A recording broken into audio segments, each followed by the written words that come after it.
I'm going to give you a little demonstration of how creation happens, and we're going to tell it to you in a sequence of conversation that will open within you an awareness that will make what we're going to say next and all the rest of this morning together, it will make it make sense to you in a way that perhaps it never has before.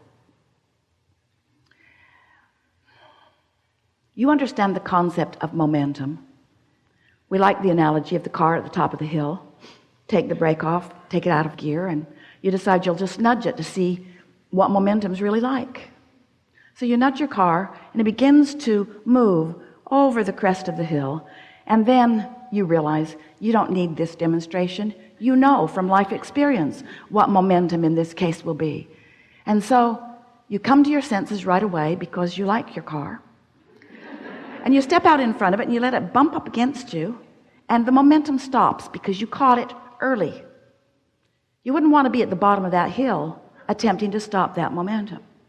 So when we notice, or you notice, that you've got a belief going that doesn't serve you, and we say to you, it's simply a momentum of thought that isn't serving you, part of you wants to argue about it because you believe it because it has been happening. It's a reality that you've observed, and so therefore it seems like it should be believable.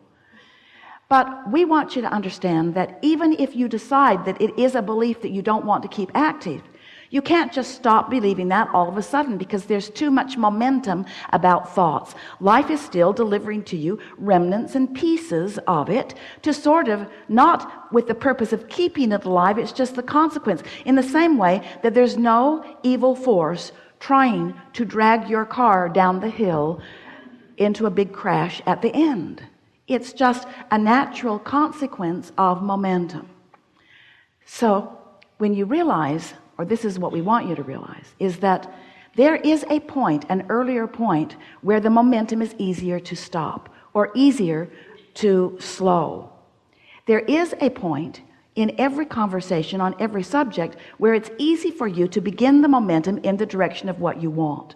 And that's that emotional place. That's that emotional center. That's that unconditional place. Hear these words and try to feel the resonance with them just a little bit. So, all right, you got that, didn't you? Everything about that makes perfect sense. There's nothing within you that argues with any of that. It makes perfect sense. So now let's introduce law of attraction to the equation, because law of attraction, which says that which is likened to itself is drawn, is of course the reason for momentum. Because when you think a thought for as little as 17 seconds, law of attraction delivers another thought to you that is like it, and now there is more momentum with the joining of the two thoughts. And in another 17 seconds, more momentum, and another more momentum. Cross the 68-second mark, and you've got momentum going. That's the point where you should have kind of wanted to get out in front of it before it bumped against you, because now when you get out in front of it, it might knock you down just a little bit. Momentum.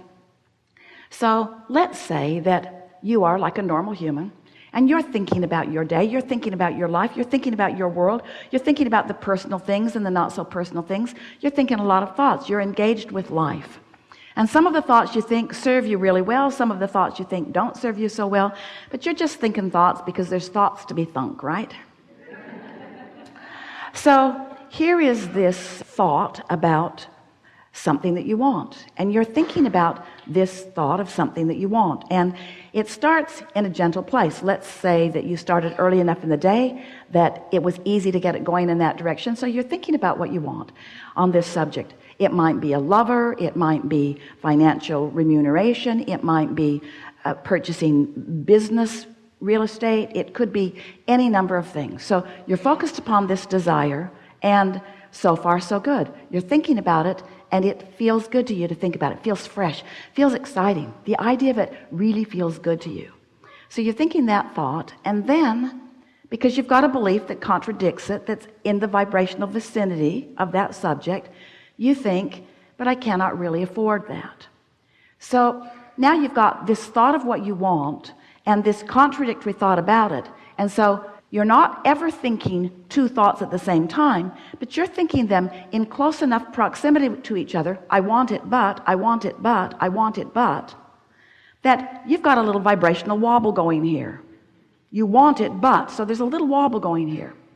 If you will step back right now and soothe that wobble, law of attraction is going to help you take that thought of desire to another place. But if you don't, the wobble's going to keep you from moving purely forward with that thought. So it goes like this. Let's say you don't catch it because it didn't feel very big, it wasn't gut-wrenching, you didn't really even notice it, you're not that in touch with your emotions, you're not that pure about your non-wobble thought yet, and so you think about how you want it, but, and then you think about how you've wanted it for a while, but, and then you think about how you hardly know anybody that's got that. And so now your thoughts are continuing. Law of attraction is causing each part of this thought to be greater. Are you getting the sense of this? But the wobble's getting greater too. So now pretty soon you want it, but now you're talking to your friend about it. Oh man, I've wanted this thing that I can't have for so long. Yeah, me too, your friend says. I can't even remember the last time I had anything like that. You know, I know somebody that's got it, but you don't even want to know that guy. That guy is so egotistical, centered. That guy is so hard to talk to, doesn't want to talk to things that negate what he wants. So you've got this big time wobble going on now. With us so far? You're the creator of your own reality. You're vibrational beings. You live in a vibrational universe. Everything you think is vibrational. Law of attraction is managing the vibration. And when you think about what you want in its absence, you wobble. And wobble doesn't feel good. And the more specific you are in a wobbling posture, the more uncomfortable you will become. The more specific you become in a non-wobbling posture, the more exhilaration you will feel. So your negative emotion is just letting you know all day, every day, what you're doing wobble-wise and what you could clean up if you would try a little bit. But if you'd be smart about it and want to stop the wobble before it gets going too much. Now, this may be helpful to a lot of you because a lot of you have been working really hard to try to think positive thoughts. And sometimes you say, but it's more like my thoughts are thinking me. It's like my thoughts are thinking me. And we want you to realize that's never the case. But sometimes the momentum makes it seem that way.